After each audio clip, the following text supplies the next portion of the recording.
What's up guys, Dylan here. Thought I'd do a little studio tour video. I haven't done one of these before. A lot of people want to know what I've got going on in the speakeasy here, so I thought I would do a more in-depth video explaining just what kind of stuff is happening here. Small room, but there's a lot of stuff packed into this space, so you know, instruments and whatnot, wiring, gadgetry, general technology stuff should be interesting. Or not. That's for you to decide. So let's dive right in. So I guess I'll cover the tech side first. This is the mission control, if you will, and I'll start with saying that the most important piece, the black tea latte, is here, front left of the desk. You will see this here 99% of the time. If it's not a black tea latte, it's a dark roast or something of the sort. But that is the centerpiece of the studio at all times. Keep that in mind. Got a nice amber oak candle here. Really keeps the room smelling fresh and nice and cozy for the guests. So yeah, anyways, to the serious stuff. The heart of everything is the Mac Mini. Over there, on top of it is like internet paraphernalia. There's a Ethernet switch under the desk back there in the corner in the chaotic corner of despair. There's a curtain hiding it for a reason, let's just say that. But yeah, since all the internet for the house comes from here and is spread out on all the ports. So yeah, from the Mac Mini we go to the Avid Classic Inbox Pro 3 here. That's sort of the master interface. It's a really solid piece, really have enjoyed it. Preamps sound good, you know, 8 inputs, 8 outputs, you know, all that.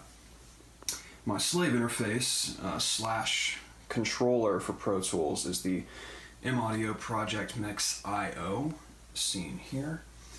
It's a dual purpose piece. There's 8 preamps in the back, XLR and 1/4 inch inputs.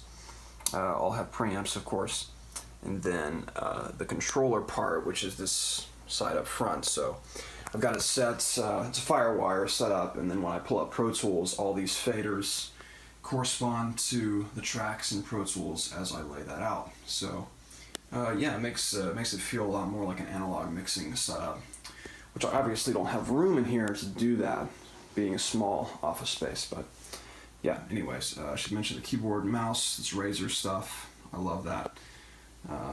Top of the line. You can't go wrong with Razer. Love it. That's my vocal microphone. It's usually over there.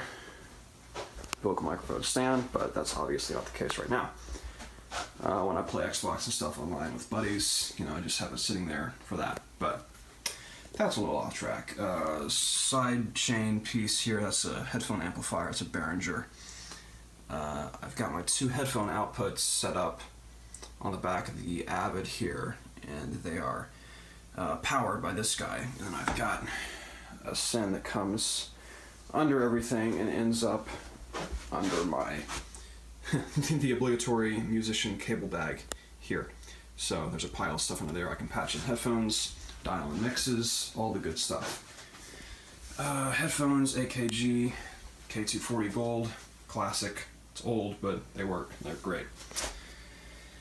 Speakers. This is an interesting setup. I came across this Panasonic system for free, actually, and realized very quickly that it sounded fantastic, and it was good enough for mixing, frankly.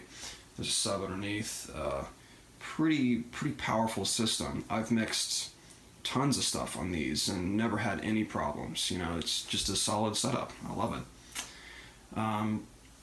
Some you know, Toshiba TV for the monitor. Nothing crazy there. There's a Mac Pro there, old record player, receiver under there.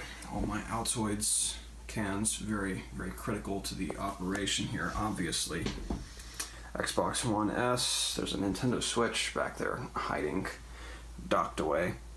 This is a Trainer K4 keyboard amp. Lovely guy.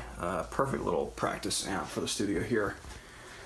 The mothership, the flagship, whatever you want to call it, the Roland RD800. Best piano in the world, if you ask me. Electric piano, that is. Just feels, it's all great all the way around. There's not a bad sound in the thing. Feels great, sounds great. Solid piece, built like a tank. Can't say enough good things about it. Yeah, awesome. What else? Printer, that's boring. No one wants to hear about that. Stuff on the shelves. Art from my buddy Chris Hamer over at Urban Pop. You should definitely check him out. He takes 50s and 60s style or motif magazine covers and mixes them in with like modern pop culture references. Brilliant guy. Send me those too. I've got a piece back here that I love. Saturday Evening Post with Scout Troopers from Star Wars. That's funny if you can read it. There's 3 regular stormtroopers in the back, like playing poker or something, and it's like, who invited that guy up front, the Scout Trooper? I always thought that was funny. That's just me. There's another one of his over here. Join the Rebellion, Service for Fighting Men. Another Star Wars piece. Love it. Okay, what else is up here? I guess I should mention the Alexa and Logitech duo, which goes something like this. Alexa, Xbox on.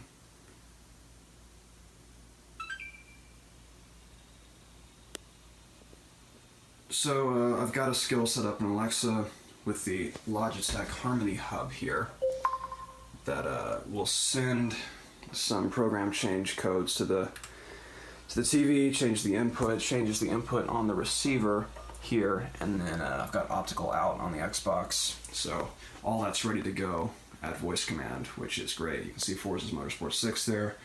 I'm an addict, no shame. It's great stuff. So yeah, back to studio. Alexa, studio on. So yeah, changes the input back. Should turn off the Xbox. Yep. And then change the input on the receiver. You can't see it, but there's a there's a IR emitter hiding in the corner that sends stuff to everything. So that's fun. I can ask her to play music or go buy stuff on Amazon for me, which happens too often. But that's besides the point. I've also got the Wink hub, which is not in the room. It's actually out in the kitchen, but all the lights in the room are wireless, they're voice controlled, so Alexa, lights off. Okay. So that's everything off. Windows are open, so it's a little bright in here, but I've got 3 points in the room, per se, set up, so I can say, Alexa, desk lights on. Maybe not. Alexa, desk lights on. Okay. There we go. So I've got on my front light shelf 2 on the desk, and there's one sort of lighting up the corner back there just for some ambiance. So I can do that. Alexa, ceiling lights on. Okay.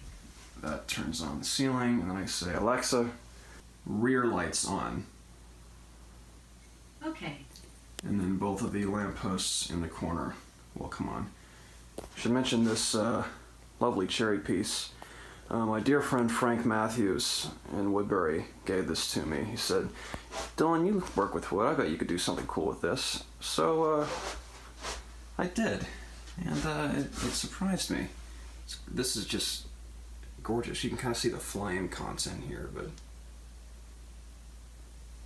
it's good stuff.